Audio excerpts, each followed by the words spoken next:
Video like जरूर कर लीजिए और ऐसे वीडियो लगातार फ्री में पाने के लिए चैनल को तुरंत सब्सक्राइब कर लीजिए और बेल आइकन को जरूर टैप कर लीजिए ताकि आगे भी सारे वीडियो आपको मिलते रहे। यूट्यूब में फॉलो करते हैं तो प्लीज ये वाला फ्री टेलीग्राम चैनल जरूर ज्वाइन कर लीजिएगा। सारे नोटिफिकेशन सारे अपडेट यहीं पे आते हैं, ध्यान रखिए। नमस्कार दोस्तों, एग्जाम प्रिपरेशन के यूट्यूब चैनल पर मैं प्रियंका एक बार फिर से आप सभी का स्वागत करती हूँ। मॉडर्न इंडियन हिस्ट्री की क्लासेस कंप्लीट होने वाली हैं और जो आज टॉपिक पढ़ रहे हैं वो सुभाष चंद्र बोस के बारे में है और उनका राष्ट्रीय आंदोलन में क्या योगदान रहा ये भी देखने वाले हैं। ठीक है, तो आज की क्लास ध्यान से देखिए। इससे पहले की जो क्लासेस हैं वो ऑलरेडी अपलोड हो चुकी हैं, उन सभी को आप रिवाइज करते रहिए और जल्दी आपकी ये हिस्ट्री कंप्लीट हो जाएगी। फिर हम लोग जो इम्पोर्टेंट टॉपिक हैं टॉपिक वाइज फिर हम लोग क्लासेस स्टार्ट कर लेंगे। आपके एग्जाम तक वैसे ही चलेगी सीरीज। ठीक है, रात को 9 बजे मॉक टेस्ट आ रहे हैं, वो आर के लिए इंपॉर्टेंट है, उन्हें वैसे ही आप फॉलो करते रहिए।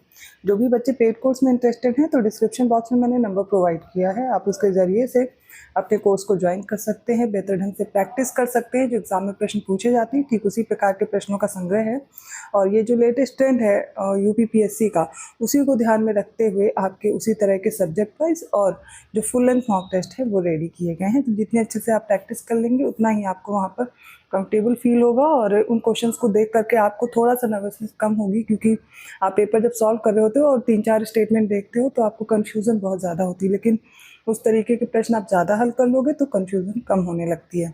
तो चलिए, कोर्स से रिलेटेड छोटी सी जानकारी थी, चलिए आज की क्लास स्टार्ट करते हैं। सबसे पहले देखते हैं सुभाष चंद्र बोस का जन्म कब हुआ। तो 23 जनवरी 1897 कटक उड़ीसा में हुआ था। इनके पिता का नाम क्या था? तो जानकीनाथ बोस था और माता का नाम प्रभावती था। इनकी पत्नी का नाम था एमिली शिंकल और संतान इनकी कौन सी थी? तो पुत्री थी अनीता बोस। स्नातक की इन्होंने उपाधि ली थी, कहाँ से ली थी? तो कलकत्ता विश्वविद्यालय से इन्होंने 1919 में स्नातक की उपाधि ली थी। इनके राजनीतिक गुरु कौन थे? तो देशबंधु चित्तरंजन दास इनके राजनीतिक गुरु थे।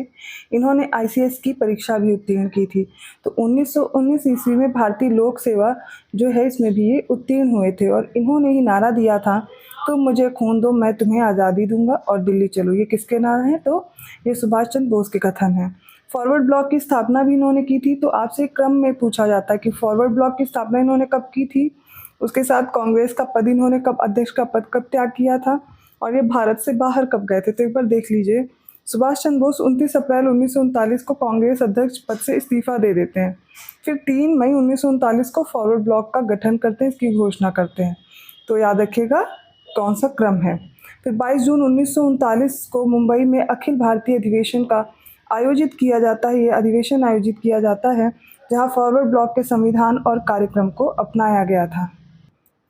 ये जो फॉरवर्ड ब्लॉक है इसका पहला अखिल भारतीय सम्मेलन 18 से 22 जून 1940 तक नागपुर में आयोजित किया गया था और 1943 में सुभाष चंद्र बोस ने आज़ाद हिंद फौज की कमान भी संभाली थी। इनकी उपाधियां, तो सुभाष चंद्र बोस को वर्ष 1938 में भारतीय राष्ट्रीय कांग्रेस का अध्यक्ष बनने के बाद गुरुदेव रविंद्रनाथ टैगोर द्वारा शांति निकेतन में एक देश नायक की उपाधि दी गई थी और महात्मा गांधी ने उन्हें देशभक्तों का देशभक्त कहकर भी पुकारा था।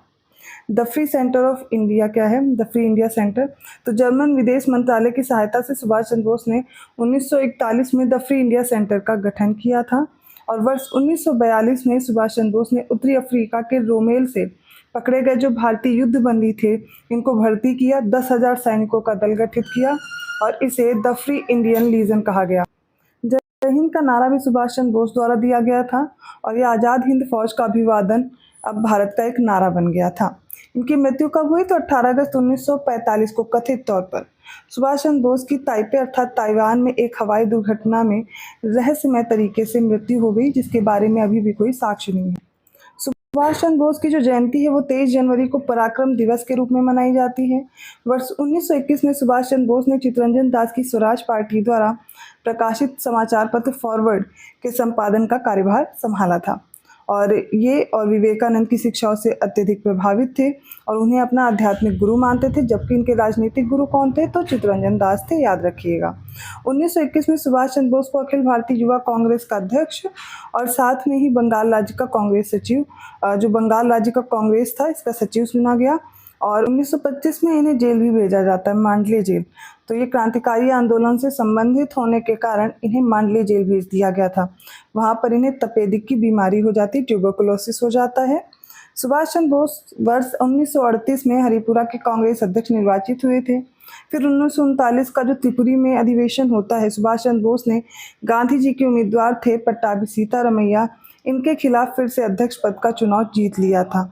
सुभाष चंद्र बोस को देश नायक रविन्द्रनाथ टैगोर ने कहा था। देखिए, हरिपुरा अधिवेशन में अध्यक्ष बनते हैं, लेकिन जब त्रिपुरा अधिवेशन होता है त्रिपुरी वाला, तो यहाँ पर गांधी जी कहते हैं पट्टाभी सीतारमैया अध्यक्ष पद पर होंगे, लेकिन यहाँ पर जब चुनाव होता है तो उसमें सुभाष चंद्र बोस फिर से जीत जाते हैं, जबकि गांधी जी क्या चाहते थे कि पट्टाभी सीतारमैया अध्यक्ष बने। इसके बाद कुछ मतभेद भी होते हैं और कुछ समय बाद क्या होता है कि फिर अध्यक्ष पद से ये इस्तीफा दे देते हैं और कांग्रेस छोड़ देते हैं, फिर फॉरवर्ड ब्लॉक की स्थापना करते हैं। सुभाष चंद्र बोस वर्ष 1930 के नमक सत्याग्रह में सक्रिय रूप से इन्होंने भाग लिया था और 1931 में सविनय अवज्ञा आंदोलन के निलंबन और गांधी इरविन समझौते पर हस्ताक्षर करने का इन्होंने विरोध किया था। वर्ष 1930 के दशक में ये जवाहरलाल नेहरू और एम.एन. रॉय के साथ कांग्रेस की वाम राजनीति में संलग्न भी रहे थे। फिर देखते हैं, जुलाई 1943 में जर्मनी से जापान नियंत्रित सिंगापुर को पहुंचे थे और फिर वहां से उन्होंने अपना प्रसिद्ध नारा दिया, दिल्ली चलो। और 21 अक्टूबर 1943 को आज़ाद हिंद सरकार और भारतीय राष्ट्रीय सेना के गठन की घोषणा की। तो डेट याद रखिएगा, कब घोषणा की? तो 21 अक्टूबर 1943 को आज़ाद हिंद सरकार और भारतीय राष्ट्रीय सेना के गठन की घोषणा की गई। सुभाष चंद्र बोस ने चौथा स्थान हासिल करते हुए भारतीय सिविल सेवा परीक्षा उत्तीर्ण की थी। अभी आप लोगों ने इसके बारे में पढ़ा भी था। लेकिन 1921 में कांग्रेस के सदस्य बनकर वे स्वतंत्रता के संघर्ष में शामिल हो जाते हैं, तो फिर वे अपने पद से इस्तीफा दे देते हैं। 1919 में इन्होंने क्वालिफाई किया था, याद रखिएगा, और 1921 में ये क्या करते हैं, त्यागपत्र भी दे देते हैं, क्योंकि ये कांग्रेस के सदस्य बन जाते हैं और ये क्या करते हैं, स्वतंत्रता आंदोलन में अपना भाग देते हैं, तो अपने आप को उसमें शामिल कर लेते हैं। तो उनके राजनीतिक गुरु कौन थे? चित्तरंजन दास थे। 1923 में वे कलकत्ता के मेयर बने और मार्च 1940 में बोस ने रामगढ़ में एक समझौता विरोधी सम्मेलन आयोजित किया। यह फॉरवर्ड ब्लॉक और किसान सभा का संयुक्त प्रयास था।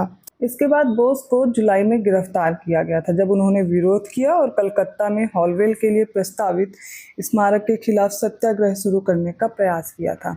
दिसंबर 1940 में भूख हड़ताल के बाद उन्हें जेल से रिहा कर दिया गया था, लेकिन उसके बाद भी इन्हें नज़रबंद कर दिया गया था।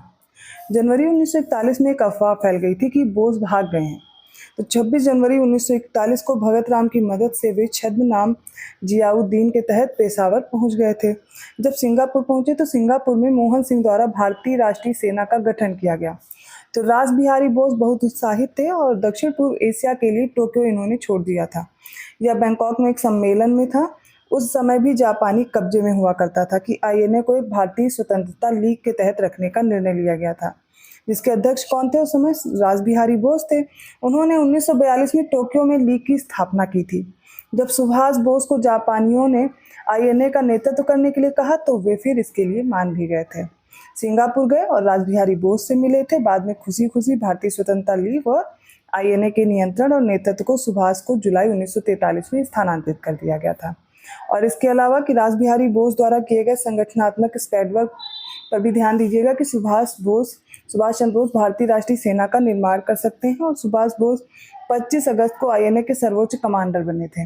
फरवरी 1944 में फेफड़ों की क्षति, क्योंकि मैंने आपको बताया था कि तपेदिक की बीमारी उस समय इतना इलाज नहीं संभव था, तो रास बिहारी बोस का लगातार स्वास्थ्य गिरता जा रहा था और 21 जनवरी 1945 को 58 वर्ष के थे जब तपेदिक की वजह से रास बिहारी बोस की मृत्यु हो जाती है। इसके पहले आपने देखा था मांडले जेल में सुभाष चंद्र बोस को भी तपेदिक हो गया था।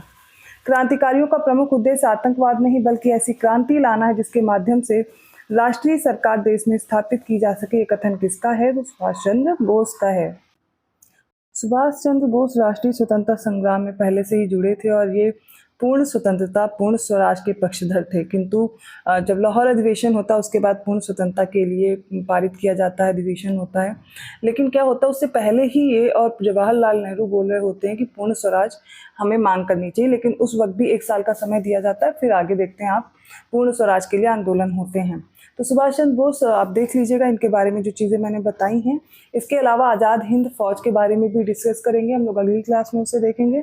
अगर वीडियो अच्छा लगा तो प्लीज़ लाइक करना मत भूलिए, चैनल को सब्सक्राइब कर लीजिए अभी तक नहीं किया। और ऐसे ही इंपॉर्टेंट टॉपिक के साथ मैं मिलती हूँ अगली क्लास में। तब तक के लिए धन्यवाद। पेड कोर्स में जो भी बच्चे इंटरेस्टेड हैं, डिस्क्रिप्शन बॉक्स में मैंने नंबर दिया है, आप उन पर कॉन्टैक्ट कर सकते हैं और अपने कोर्स को आसानी से ज्वाइन कर सकते हैं। धन्यवाद।